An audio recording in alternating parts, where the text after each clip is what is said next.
Two men, same room, same silence, but not the same world.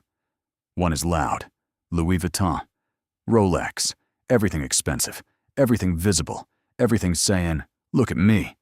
The other is different, plain dark jacket. No logo, no signal, no noise. Guess who gets attention? The wrong answer. Because nobody looks at him. Nobody even notices him. And that is exactly how he wants it. He does not need to be seen. He already owns the building. $400 million. Sitting in silence, while everyone in the room studies the wrong man. But this isn't about luxury. It never was. It's about something else. A system. Most people never see it. For 40 years, there was a system, and it worked beautifully. Big logos, loud ones, the kind you could read from across the street.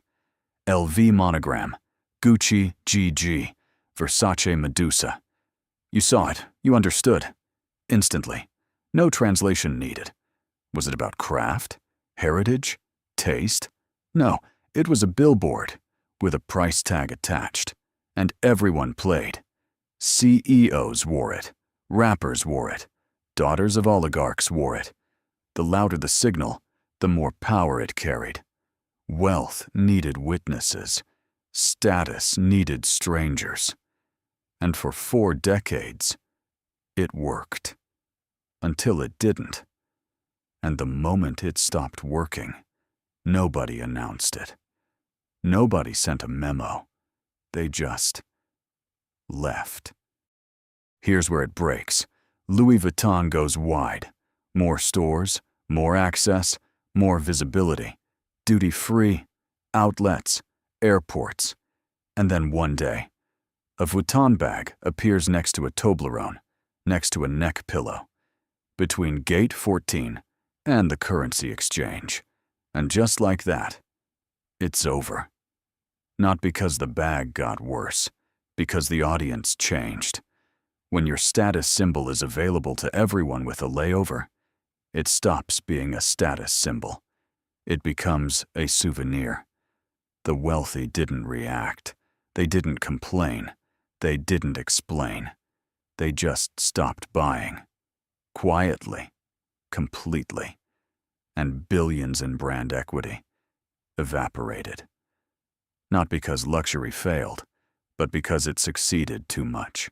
Now it gets worse. Guangzhou. Factories running around the clock. $40 replicas.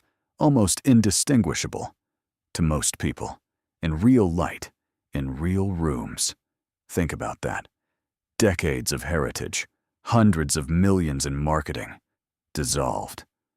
By a $40 object. So the question changes. If it can be faked so easily, what was it ever based on? And the answer becomes uncomfortable. Belief.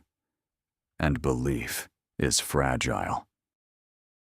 And then 2008 happened. The financial crisis. Cameras everywhere. Anger everywhere.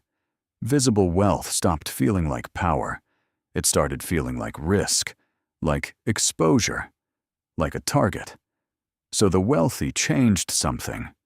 Quietly. They didn't stop signaling. They changed the signal completely. Unexpected truth. Here's what most people get wrong. The richest people on earth don't use luxury to show wealth. They use it to exit attention. If it has a logo, it's already mass market. If it has ads, serious money has already moved on.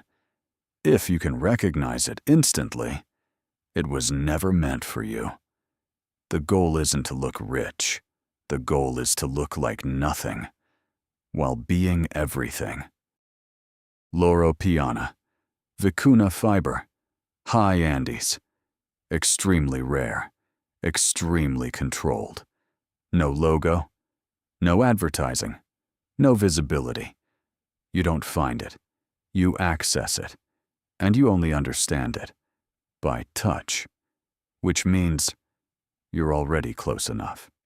Made in Italy used to mean something. Now it's the baseline. Brunello Cucinelli knows the shepherds, the flocks, the exact source. But they don't advertise it, because it's not for customers. It's for insiders. And the conversation itself becomes the product. Bottega Veneta removes the logo. Completely. The industry called it a mistake. Sales went up. Because the weave became the signal. No text. No branding. Just pattern. Readable only to the right people. And invisible to everyone else. A filter. Not a design. No product. No object. No purchase. Right school. Right network. Right introduction. And the brutal truth, they already know each other. Before you arrive, look at what luxury looks like online. Instagram campaigns, influencer hauls, unboxing videos, millions of views. That is not the top. That is performance. The top 0.1% are not watching, not commenting, not participating. They left that room years ago, quietly, and never came back. Remember those two men. One wanted the room to notice him. The other already knew it didn't matter. Not because of the jacket, but because of everything behind it. The school, the network, the years. The jacket was just the final layer, the last line of a story already written. And the strongest signal in the world was never meant to be seen, because you were never part of it.